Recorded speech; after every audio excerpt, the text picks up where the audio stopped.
All right, so you've heard about the NBA betting scandal, right? Players and coaches leaking info, making bets, profiting off the games you're watching. But it's not just sports now. It's a blueprint for how the modern American economy works. All right, man, this is Angry Capital, where we explore how money runs everything from the absurd, like this, to the outright insane, and why it matters to you guys. And look, if we make you laugh, if you learn something new, hit a like. And if you're into this kind of content, make sure you also hit subscribe so you don't miss out. We bring you 3 shows a week diving deep and figuring out how the effed up world of finance and the impact it has on your daily life. And that's what we're getting into here, man. I mean, look, every day I feel like someone's mentioning poly market numbers to me or someone's betting on something in my friend group. And this first one, I love this one, actually. You know about this NBA betting scandal, Arthur? Yes, this is crazy here how this went down. Yeah, so let's talk about this because this opened a lot of people's eyes to what is going on behind the scenes.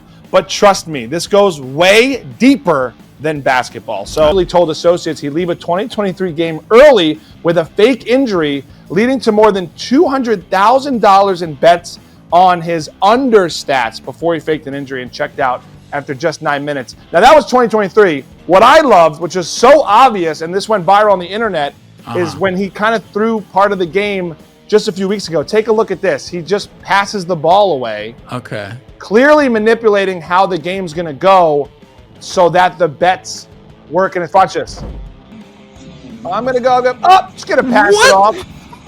What Can was we see that? Look, it's like, boom, 3. Can we go back? It looks like it's exactly what you would expect for somebody who's in on a gambling ring. When you're in the National Basketball Association and you make millions of dollars to pass the ball well and shoot the ball well, when you look like you just dunked your hands in butter and slam the ball to the other team, it's obvious, bro. It's super obvious. And people, I know they're screaming at their TVs at this, especially when they've got bets on him, they're losing. They're like, what are you doing? You see it a lot of times and you think, what are these guys doing? And I think that this helps to start to open a lot of people's eyes to, oh, maybe there's something else going on here. I mean, it makes you think about professional sports and betting. I mean, so many of my friends bet on sports and there's so many minute details into what you can bet on now. Right. So you have to think, like we always talk about on this show, you know, corruption and greed can run through everything. I would just implore everybody to, as you watch sports and as you bet, like, take a look at how the players are. Like, I don't know. I don't really trust sports that much after this story. It's like, how did he fumble the ball? I don't know. Like, was that on purpose? And you know, a lot of the guys who are more susceptible to stuff like this are guys on the fringe, like Terry Rozier, who you've never heard of, because they're not making as much. There was a guy who played for the Raptors last year who was like a G League guy on a 10-day contract, not making a lot of money, you know, over 6 figures, but still NBA comparison, nothing. So he's more susceptible to trying to dip his toe in some of this gambling money. That's who these mafia guys are going after as targets to be insiders. It's crazy, man. And this is nothing new. We know in professional sports from Pete Rose all the way up to today, there's always been betting and scandals happening.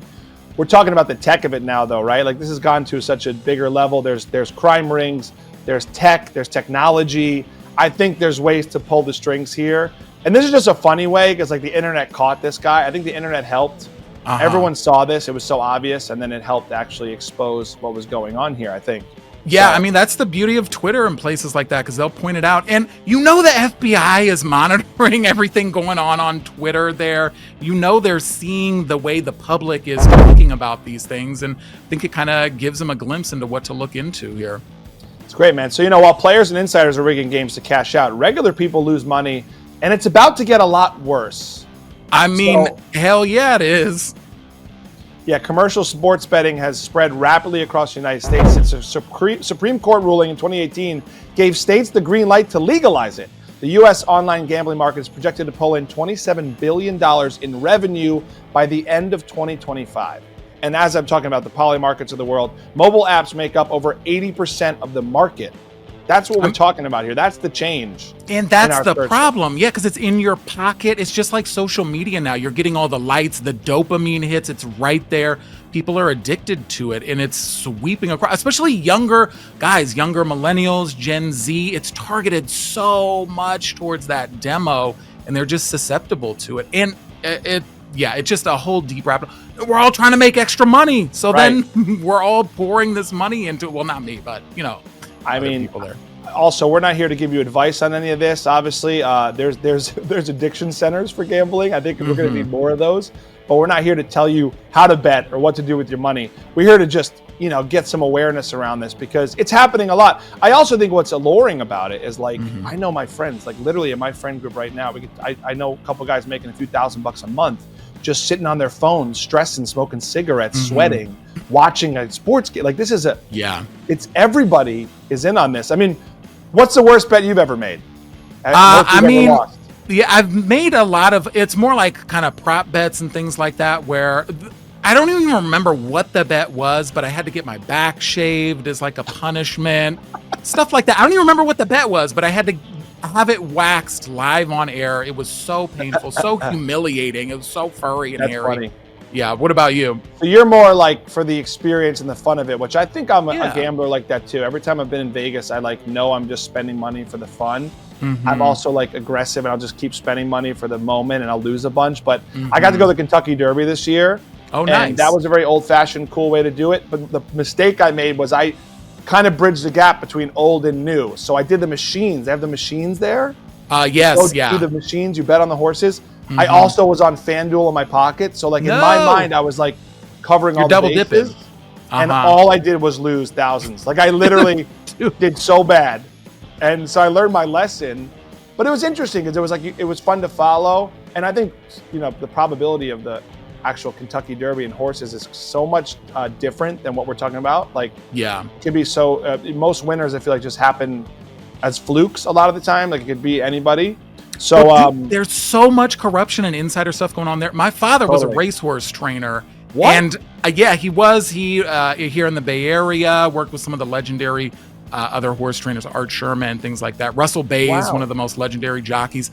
I have never won a single dollar betting on horses, even though I know how it works, all of that. It is so manipulated. There's so many things going on behind the scenes. It is a racket. I do not suggest it at all. Well, we actually want to set up a little poly market for you guys in the comments. How tall is Arthur? And is he actually a jockey in training? Let us know in the comments. Yeah, anywhere from 4'10" to 5'10" is somewhere in the middle. He could be 4'10" to 5'10". Let's bet some comments and bets going right now for us. That's the funny thing about doing the show this way is we actually don't see your legs and we may never see them unless they're on a horse. So we're see what happens.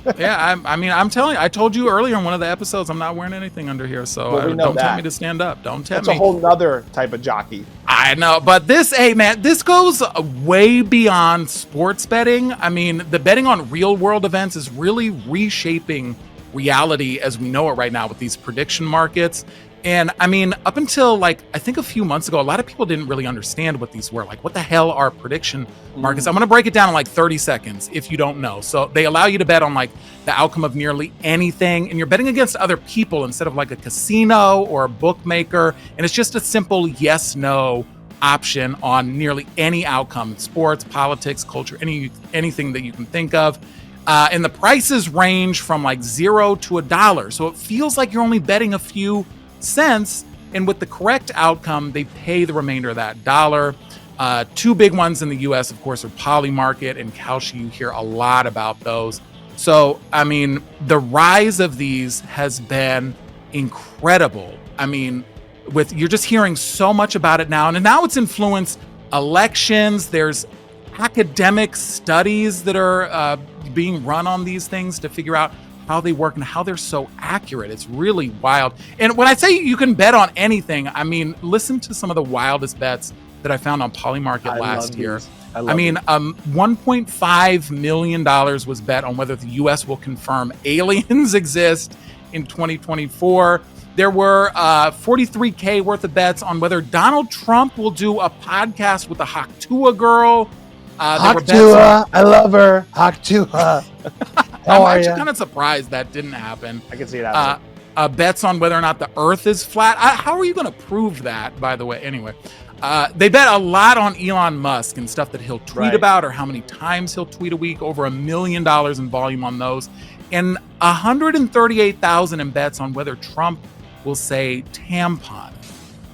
Look at this great product. You're gonna love it. I mean, just some of the ridiculous things people are betting on. There was a huge scandal, too, about whether Zelensky wore a suit to his meeting with Trump. And people were pissed because they said it wasn't a suit, but it was a suit. $160 million on bet on his suit. It was crazy. You know what I like about this, Arthur, is like, this is the internet culture catching up with the world where like, the entrepreneur in me is like, you can make money off anything now, like literally anything you could have people bet on. Yeah. And people are here for it. I mean, these numbers show you 1.1 million on how much Elon's going to tweet. This is the internet taking advantage of the way the culture is going and being like, what's really going to happen here? I think it's funny as hell. It's so random. It's so internet-y. I know. It's funny. Yeah, I do agree. It's funny on the surface at first, because this is the stuff you would do with your friends, right? Where just like informally, hey, I bet you $20 that, Paul is going to wear a suit when he goes out to the club tonight, something like that, But now there's real stakes going on here. Well, I think the difference too is it's in your pocket, like you said. Like this has always happened, but we have such accessibility to this, and it does feel like you're not betting a lot, on a lot of these apps, and all of a sudden you either win big, you lose big. Like the drug of this is so alluring to so many people. Yeah. And I love history, right? So like prediction markets aren't new. They have an amazing history. So they go all the way back to ancient Greece, of course, 16th century. Informal betting markets were used in Italy too to predict the next pope. They were even used in the U.S. before the rise of scientific polling and the crackdown on gambling in the late 30s. And then in the 80s, the University of Iowa started using them for political polling. So this has been happening for a long time. It's also interesting. This just happened a few days ago, the New York election. I was talking to my cousin in New York, and he was referencing Polymarket numbers to me, not the news, not polls. Oh, yeah. He said, no, Mamdani will win. This is the numbers on Polymarket. It's a fact.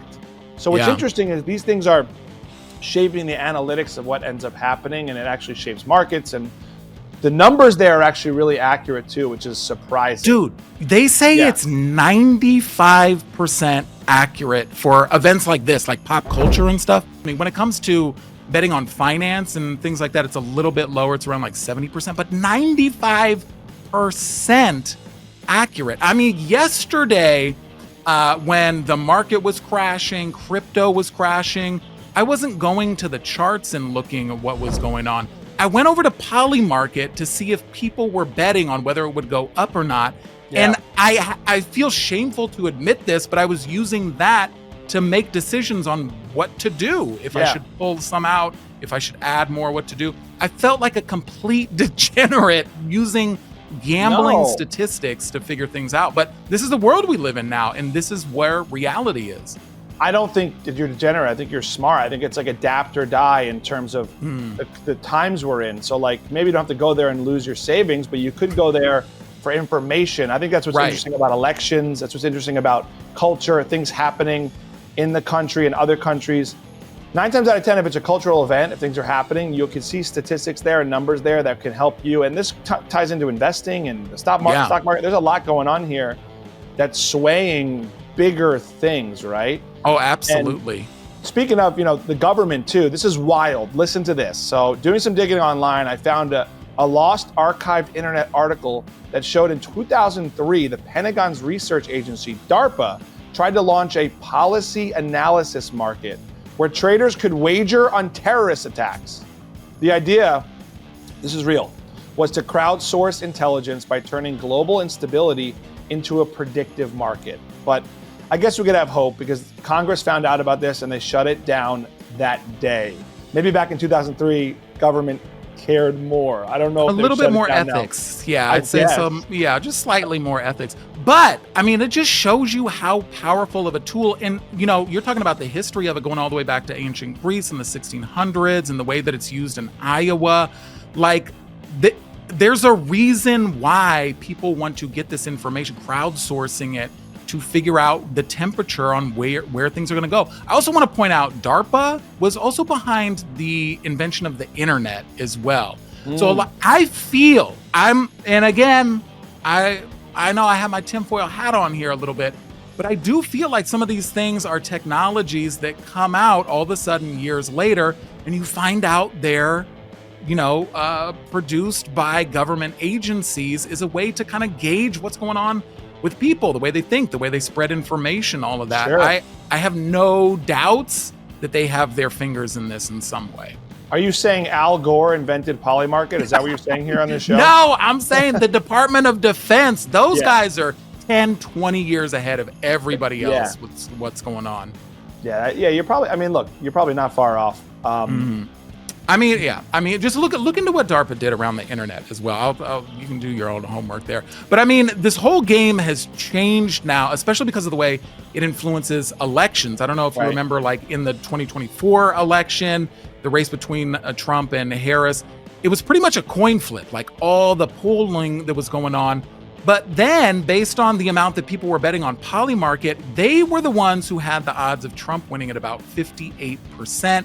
There were over $3 billion waged on that election, and that Wow. was the only poll or prediction that was showing scientific-ish stats that Trump was going to win the election. That's what opened a lot of people's eyes here to how powerful this can be to predict things that are coming up here. I mean, you're talking about like ulterior, insider motives, like the government maybe being behind this. Well, what I like about this stuff, hoping that it's internet first, is especially for elections, over the decades, it's always been this poll just revealed this person's ahead. We just saw this with New York. Every news, network will report based on maybe who they want to influence and who they want to push and number.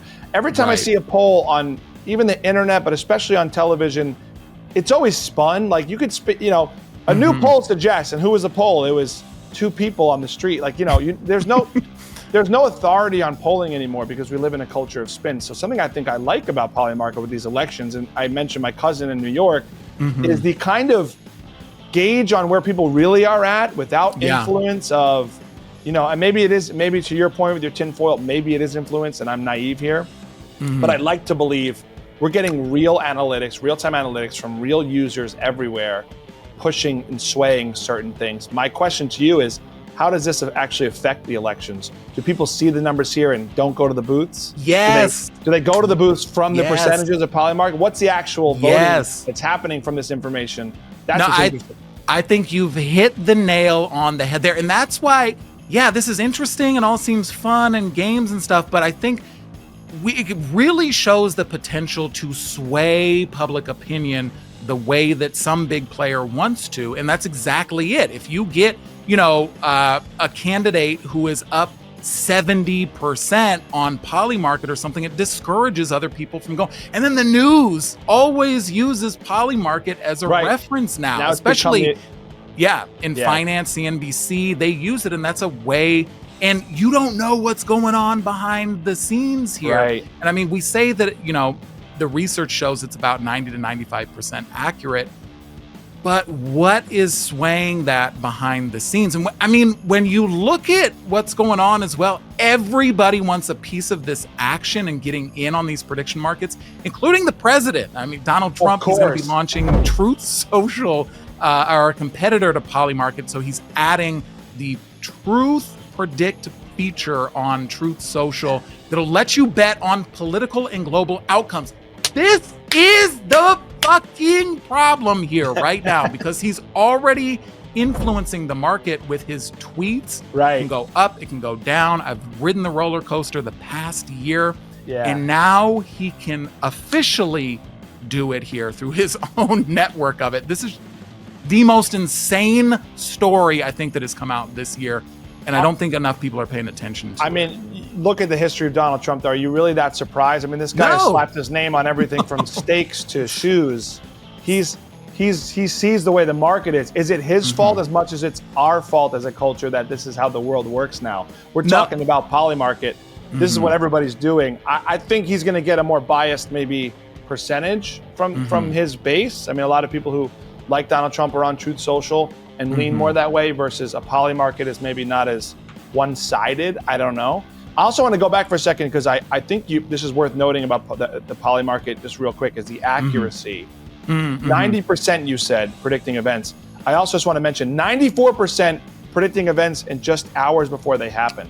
Yeah. That's why it's that's crazy. I think for Trump though, I'm going to call him out here. Is the accuracy really going to be that broad of a scope of users to actually have that amount of accuracy? I don't think so.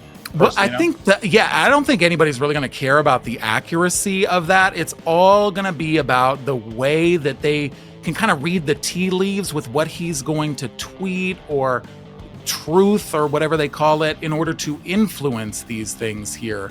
So, I mean, it opens a Pandora's box, as we see, for the way that any sort of tweet, news, info, comment, interview, anything like that can sway financial markets and now especially betting markets here.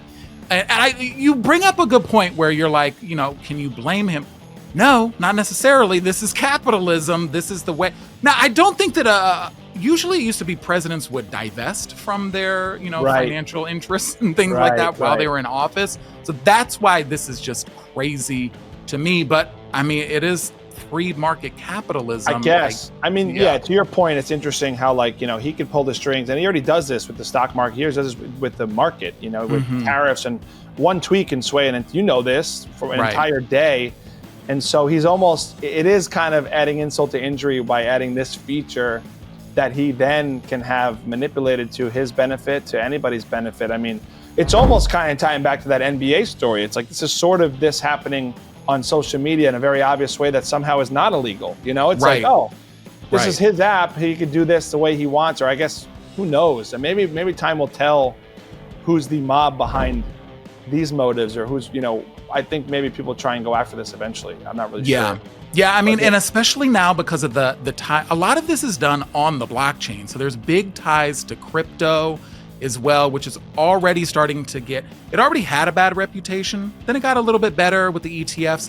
But after some of the manipulation that's been going on behind the scenes, especially from places like Binance and their CEO, CZ, who got a pardon from Trump, now they're making a big push into investing in these prediction markets, CZ especially. You're just seeing the kind of cross-section of manipulation all coming together here in these prediction markets and the way they sway people's opinions. Totally. And like we always talk about, man, like it's all new tech in a way. Humans are similar, tech is new. It's more obvious and in our face and public than ever before. That's what I think you're getting at there as well. Right. What if people gamble their own money on pop culture and politics? Man, this goes way deeper than you can imagine, all right? Research shows that traders can exploit prediction markets by manipulating public perception. Kind of what we're talking about with Trump here. For example, someone bets on candidate A to win an election when the odds are low, then spreads fake stories claiming A is surging in key states, or that candidate B is caught in a scandal. As the rumor spreads and the market reacts, the odds rise and the manipulator sells for a huge profit. The study, because lies spread faster than facts, misinformation may always have the upper hand. Now that is where we're at. That's what's crazy. Yes, that's where, you can benefit off of lies more than the truth. That is the crux of it, of being able to spread these rumors. Because we've seen it now for like a decade with the spreading of fake news on both sides. You never can really tell what is real and what's not. And now you do it to influence these prediction markets and make money off of it. I mean, I do think Trump is a master at this, and I think we as a culture eat it up. The guy could say one dumb word, tweet one dumb thing, and it can move markets. And I think he's aware, or his team is aware. Like they know. But when you look at this type of stuff, it's like interesting how we all sort of fall for it, right? Like things sway, the story, the trend, what's viral has a lot more value today than ever before. And now we're seeing through these bets and these odds, people making a lot of money off whatever the story is. Doesn't really matter if it's real or not. It's, it's the business of spin. It's the business of this trend. I think that's wild. Yeah, and I mean, from all of this, whether it's like sports or stocks, politics, no matter what people are gambling on, I mean, the rules of this thing are always going to favor insiders and not us, And I mean, it might seem harmless, because I think a lot of people look at this and they're like, oh, it's just, fun gambling on these little things. We're not losing too much. But I mean, it really shows how insiders can manipulate these prediction markets. And I mean, check this out too. I mean, we're talking about crypto. The CEO of Coinbase, on his quarterly earnings call a couple of weeks ago, his name's Brian Armstrong, he revealed that he'd been tracking what people are wagering on what he would say on these prediction markets. Oh, God. And then before he hung up, he just rattled off Bitcoin, Ethereum, blockchain, staking, and Web3. and then hung up. And those 5 words instantly triggered like almost $100,000 in people cashing in bets on Kalshi, one of the prediction markets. And he laughed it off. He was like, oh, it's just a joke.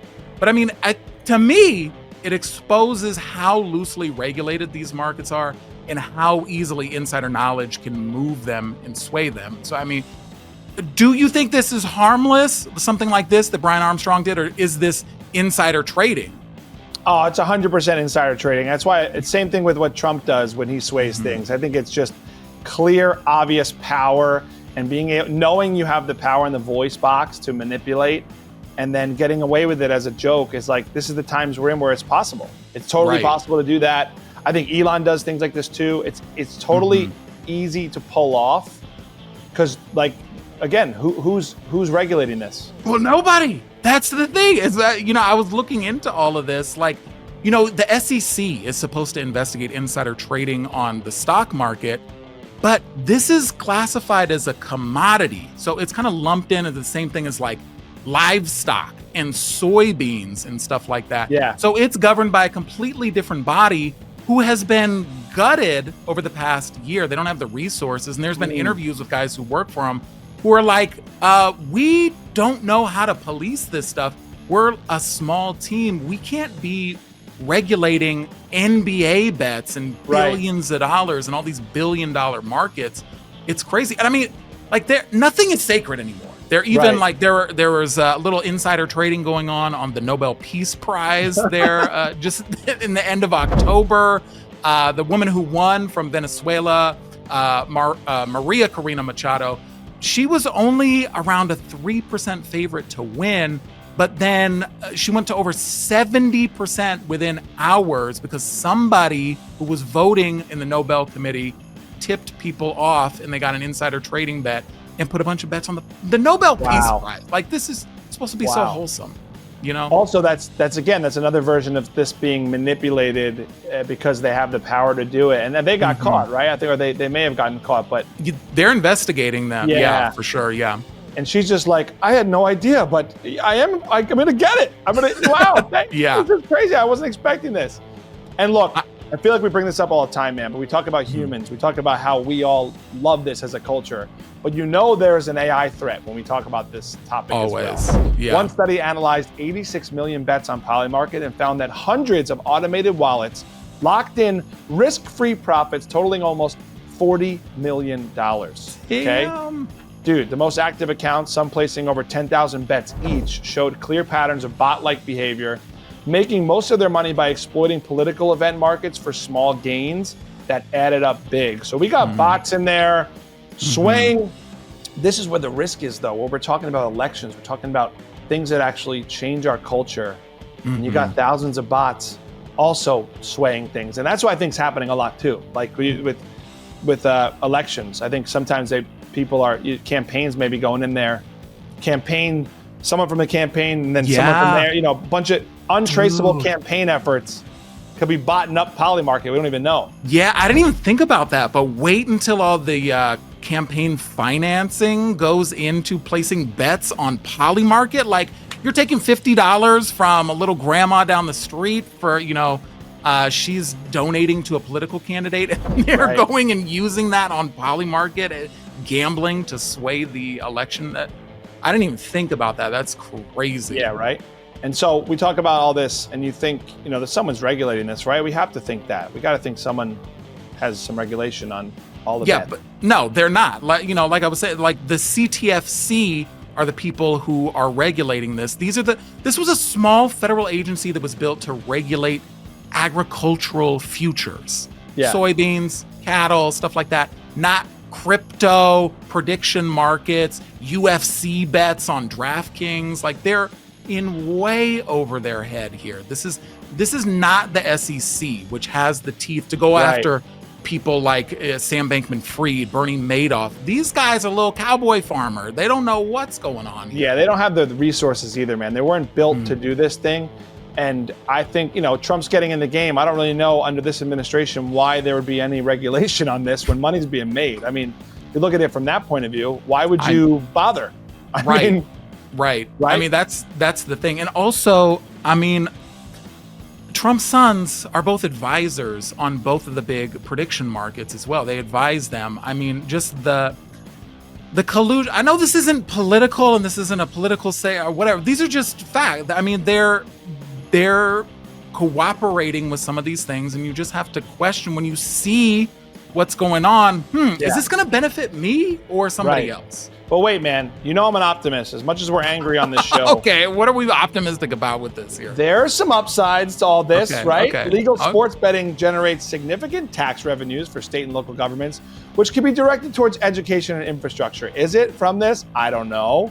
There's also the forecasting accuracy, which I think is really interesting. You know, these markets often are so accurate. They're better than traditional polls or expert opinions because participants are financially incentivized to be truthful. So I think we're getting real-time accuracy and analytics that is very valuable for the world. I've been talking about this episode. I like the accuracy. And then the real-time information, you know, unlike polls that offer like snapshots, these prediction markets provide continuously updated real-time probabilities.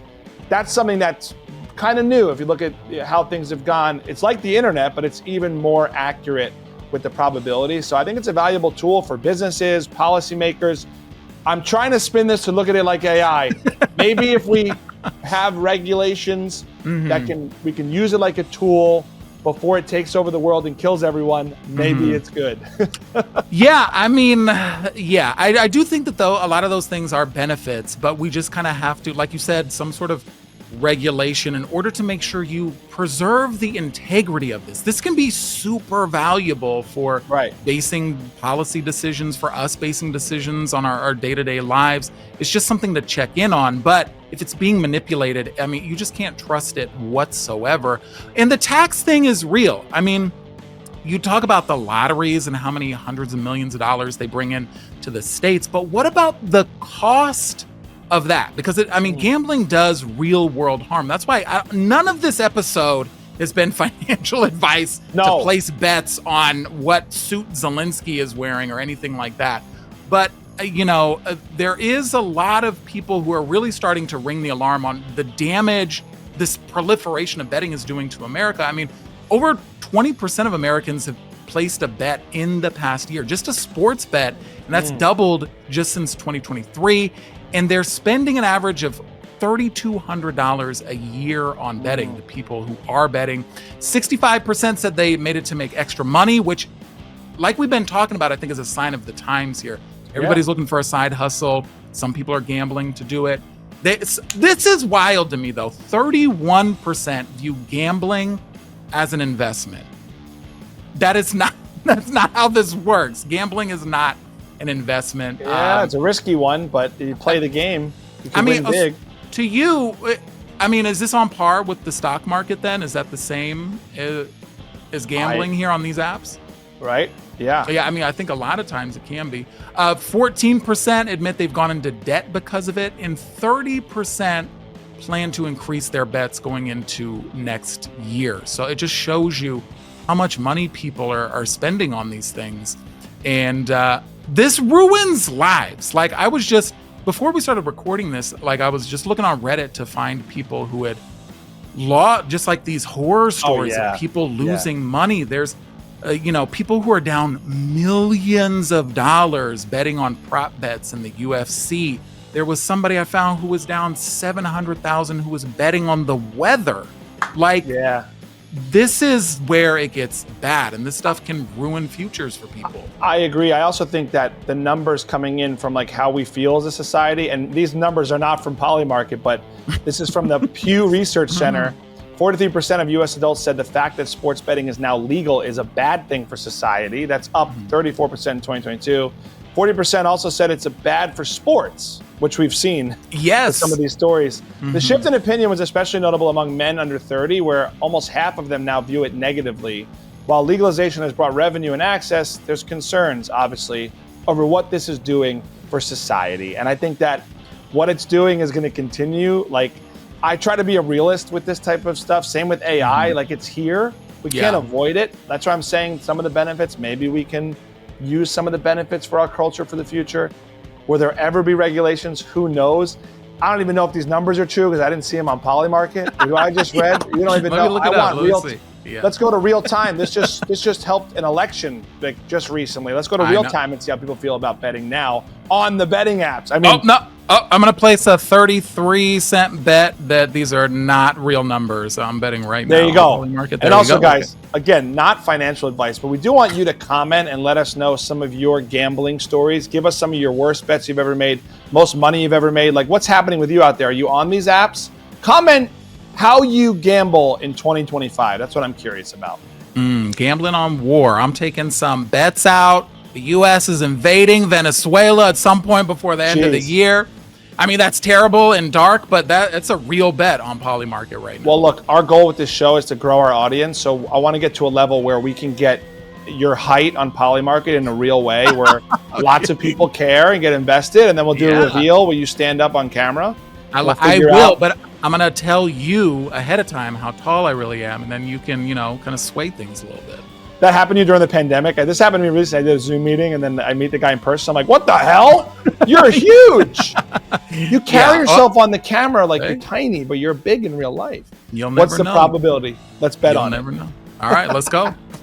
Listen, guys, we're here 3 times a week. Make sure to hit subscribe, like, come on back. We're 2 guys trying to figure out how to make money, save money, and do all things in between. This is Angry Capital. We'll see you next time. This show is sponsored by Galileo FX, the only automated trading software that shows you the wins and losses before you buy. Learn more at store.galileofx.com.